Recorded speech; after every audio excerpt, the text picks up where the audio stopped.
அதாவது எல்லா கடவுள்களும் ஏழைக்காக போராடி இருக்கான்னு எவனுமே முன்னேறல. இன்னும் சொல்ல போனா 10 வருஷம் முன்னாடி ராகவேந்திரான்னு ஒருத்தர் இருந்தாரு. இப்ப வந்து பார்த்தா பாபான்றானு. நான் பாபா ஊருக்கே போய் பார்த்தேன், அந்த ஊரு புனேவுக்கு. அங்க எல்லாமே ஏழையா இருக்காங்க.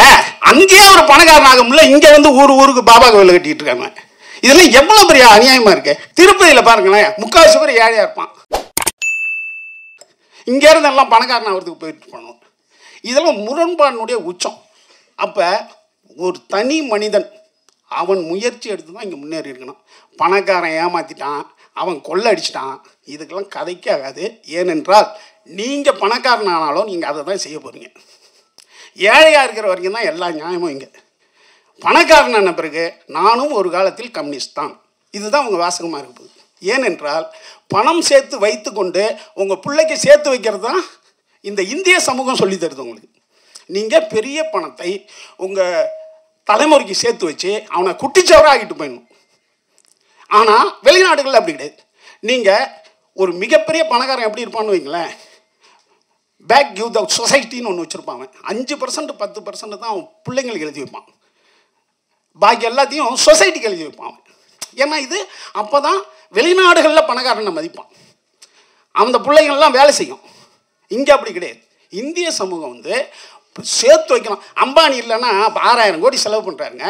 அது ஏழைகளுக்கு எத்தனை பேர் திருமணம் பண்ணி வைக்கலாம், அவர் பண்ணி வைக்கலாம் அவர், ஆனால் பண்ணி வைக்க மாட்டார். ஏன்னா இங்கே அவரு பெரிய கல்யாணம் பண்ணால் தான் எல்லாம் போய் நம்ம ஆட முடியும், நம்மளால் பணக்காரர்கள்லாம் போய் ஆட முடியும். அப்படி ஒரு சொசைட்டியை இங்கே ரெடி பண்ணி வச்சுட்டோம் நம்ம. அப்போ ஒவ்வொரு ஏழைகளும் அவனே தான் முன்னேறிக்க முடியும். அதே போல் கருப்பு சிவப்புலாம் இனிமேல் பேசி பிரயோஜனப்படாது. ஏன்னா இந்த உலகம் சதுரங்கத்தில் மட்டுமா அப்படி இருக்கு, இரவு பகல் அவ்வளோதானே. இரவு பகல் கருப்பு வெள்ளை தான். அதனால் நம்ம வந்து இயற்கையை ஏமாத்தின்னு நம்ம சொல்லிட்டு இருக்க முடியாது, நம்ம முன்னேறிக்க வேண்டியதுதான். ஏனென்றால் இன்னும் சொல்ல போனால் நல்லா நினச்சி பாருங்களேன், இரவு தான் வந்து இரவுன்னு ஒரு நாவல் இருக்குது, அவசியம் படிக்கணும், ஜெயமோகன் நாவல். இரவு நல்லதுன்னு எழுதியிருப்பார். மனிதனே இரவில் தான் வாழ கற்றுக்கிட்டவன். விவசாயம்னு ஒன்று வந்து தான் பகலில் கற்றுக்கிட்டான். நம்ம வாழ இரவில் தான் வேட்டையாடும் சமூகமாக இருக்கும்போது மனிதர்கள் இரவில் வாழ்ந்தான். அம்மா கருவில் வந்து இரவில் இருந்தான். மனிதன் இரவில் தான் அவனுக்கு கண்ணு தெரியும், பகலில் கற்றுக்கிட்டான். கண்ணு தெரிய அம்மா அப்பாலாம் பகலில் வாழ்கிறாங்க, விவசாயம் பண்ணும்போது பகலில் வாழ்கிறாங்கன்னு மனிதன் பகலில் வாழ கற்றுக்கொண்டவன். அப்போ இந்த மாதிரியான முரண்பாடான வார்த்தைகளிலிருந்து நம்ம வெளியில் வந்து ஒவ்வொரு மனிதனும் உழைக்க ஆரம்பித்தான்னா அவன் மாபெரும் வெற்றி அடைவான்றது தான் உலக வரலாறு. ஏன்னு கேட்டிங்கன்னா, கல் உண்ணாமைன்னு எழுதியிருக்காங்க திருவள்ளுவன் 3000 வருஷத்துக்கு முன்னாடி. அப்போ எவ்வளோ பேர் குடிச்சிட்டு இருந்திருக்கான்.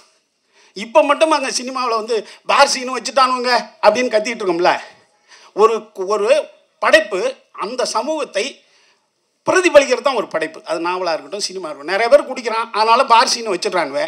திருவள்ளுவர் காலத்தில் எப்படி குடிச்சிருப்பான்? கல்லுண்ணாமைன்னு அதிகாரமே எழுதுறான். அப்போ எல்லா காலங்களையும் எல்லாம் உண்டு. அதில் சிறப்பாக இருக்கிறவன், ஒழுக்கமாக இருக்கிறவன் பொழைச்சிக்குவோம். அதுதான் வரலாறு. அப்படி ஒவ்வொரு மனிதனும் நம்ம முன்னேறி பொழைச்சிக்கணும். இதில் இந்த படம் வந்து எளிய மனிதருடைய வாழ்க்கையை சொல்லியிருக்கு. அடுத்தது அந்த தம்பி ரொம்ப நல்லா நடிச்சிருக்கான்னு இருக்காங்க. இந்த முதல் படத்தினுடைய இயக்குனர் வெற்றி, மாபெரும் வெற்றி அடையட்டும். அந்த தம்பி மிகப்பெரிய ஸ்டார் ஆகட்டும். இதில் நடித்தவங்கெல்லாம் மிகப்பெரிய வெற்றி அடையட்டும். அதை நம்ம இதே சாலிகிராமத்தில் பார்ப்போம். ஒவ்வொரு படத்துலையும் அவங்க ஜெயிக்கும்போது நம்ம வந்து வாழ்த்துவோம். நன்றி, வணக்கம்.